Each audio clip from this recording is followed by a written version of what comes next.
Good morning. A few days ago, I did a testimony about my spiritual journey and my spiritual awakening, and I mentioned spiritual attacks and just attacks, feeling persecuted and stuff like that. So I was going through my phone, and I had mentioned in that video how a guy that I was dating, he was gaslighting, a lot of manipulation, but I had just chosen to let it go, just end the relationship.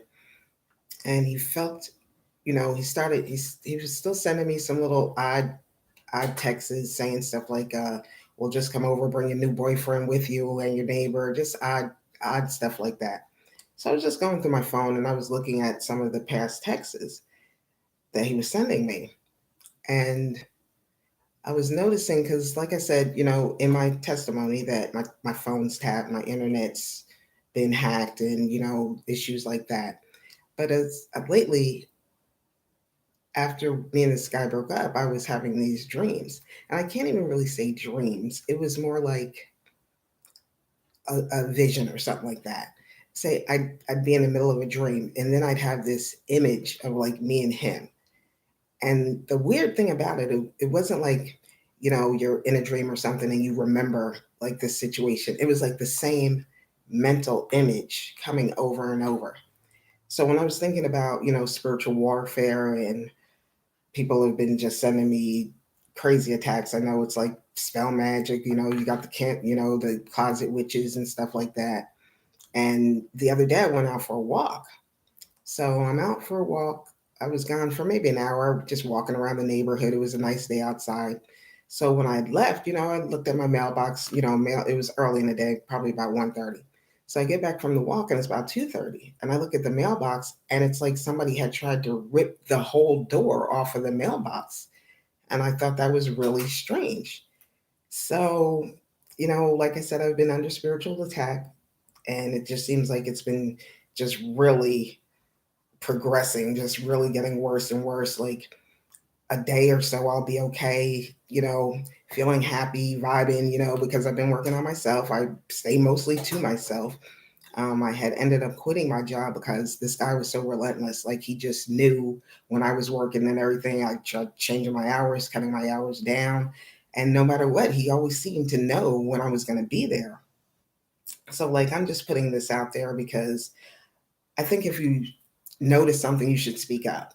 I think what that dream is pretty much telling me is he's probably taking pictures of me or something like that, maybe when I was asleep or something. Because, like I said, it's not like a dream, like I'm dreaming about him or anything like this. It's just like this one mental image that keeps coming back. And it's always the same. It's like a picture, like I'm seeing a picture of it.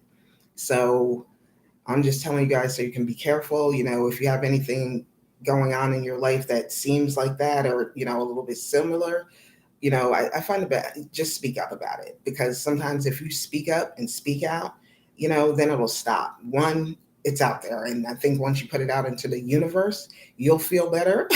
You get it out there. And I'm just having a feeling like some of this stuff isn't, there's no coincidences. I've been seeing a lot of signs, synchronicities, 222, 555, 444, And like I said, no harm's come to me, but I just noticed, neighbors looking at you kind of crazy. Matter of fact, there was neighbors sitting out there when I left for the walk. So when I came back, I immediately, not that I'm saying I think my neighbors did it or anything like that, but I was thinking if I was a neighbor and I saw somebody going into my neighbor's mailbox, I would say something to them like, hey, somebody was over there messing with you, but they didn't open their mouth. So, that kind of let me know where I stand with my neighbors, So when you're going through these things and when you're under these type of attacks, just speak out about it. Sometimes it just helps if you put it out there. And, in case there's a little problem later on, you already have it on. And like I said, I keep my texts and, stuff like that because I've noticed a lot of people that I used to associate with kind of look at me crazy. I call some people, they don't, they're not calling me back, and which is okay. Like I said, I've been in pretty much hermit mode myself. I've been working on myself, trying to get things together in my life. And, when I see some numbers in here that are just so random, like, I'm like, where are these numbers coming from? I answer the phone, nobody answers. I see numbers in here that don't look like they're attached to anything. So, I'm just keeping everything, and I'm just letting you guys know. So just like I said, if you feel some type of way about something, don't think it's a coincidence. Just speak up and speak out. And if nothing else, at least you'll feel better about it. Thank you.